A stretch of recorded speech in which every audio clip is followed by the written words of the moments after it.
বিগত 28/11/2024 তারিখে সমনের জন্য দিন ধার্য ছিল। ওদিন আমরা বিজ্ঞ আদালত উনি আত্মসমর্পণ করেছিলেন। আমরা ওদিন জামিন শুনানি করছিলাম, যেহেতু জামিনযোগ্য ধারা বিজ্ঞ আদালত সন্তুষ্ট হয়ে ওনাকে জামিন দিয়েছিল। তো পরবর্তীতে মামলাটা আজকে বদলি হয়ে বিজ্ঞ MM 23 নম্বর কোর্টে বিচারের জন্য এসেছিল। ওখানে আজকে 4 শুনানির জন্য দিন ধার্য ছিল।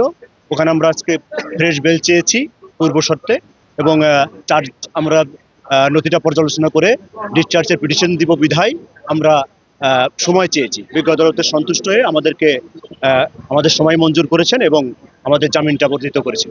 বিজ্ঞ আদালত তাদেরকে বলেছেন যে আপনারা তার ডিসচার্জের পিটিশন দিবেন কিনা, তারা সেটা বলেছেন দিবেন, এবং সেই জন্য একটা সংক্ষিপ্ত তারিখ রেখেছেন।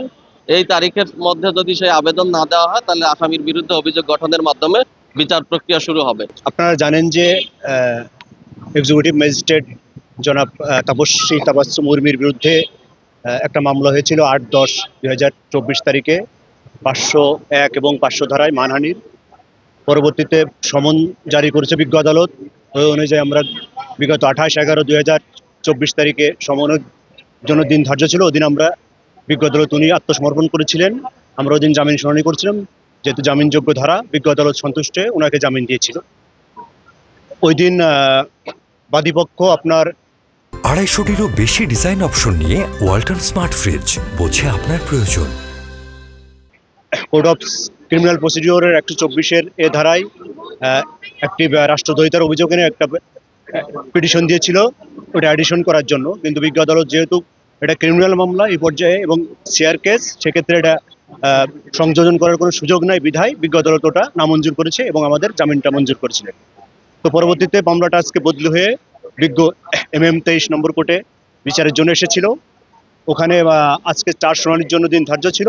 ওখানে আমরা আজকে ফ্রেশ বেল চেয়েছি পূর্ব শর্তে, এবং চার্জ আমরা নথিটা পর্যালোচনা করে ডিসচার্জের পিটিশন দিব বিধায় আমরা সময় চেয়েছি। বিজ্ঞ আদালতের সন্তুষ্ট হয়ে আমাদের সময় মঞ্জুর করেছেন এবং আমাদের জামিনটা বর্ধিত করেছেন। যে মামলাটি দায়ের করা হয়েছিল লালমনিরহাটের সাবেক নির্বাহী ম্যাজিস্ট্রেট তাপস্বী তাবাসসুম মুরমির বিরুদ্ধে মানহানি এবং হুমকির অভিযোগে, সেই মামলাটি আজকে বদলি হয়ে এই ট্রায়াল কোর্টে এসেছে।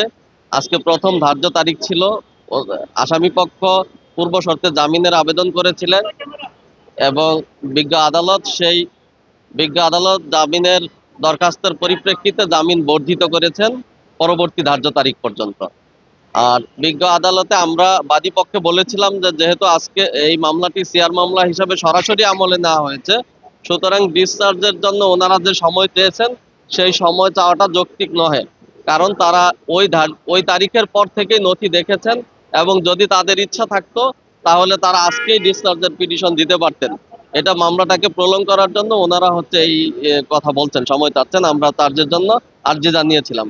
বিজ্ঞ আদালত তাদেরকে বলেছেন যে আপনারা তার ডিসচার্জের পিটিশন দিবেন কিনা, তারা সেটা বলেছেন দিবেন, এবং সেই জন্য একটা সংক্ষিপ্ত তারিখ রেখেছেন। এই তারিখের মধ্যে যদি সেই আবেদন না দেওয়া হয়, তাহলে আসামির বিরুদ্ধে অভিযোগ গঠনের মাধ্যমে বিচার প্রক্রিয়া শুরু হবে। আর সেই তারিখ হচ্ছে আগামী 4 ফেব্রুয়ারি আর কি। ওই দিন যদি ওনারা এই আবেদন দিতে ব্যর্থ হন, তাহলে বিচার শুরু হবে বলে বিজ্ঞ আদালত বলেছেন।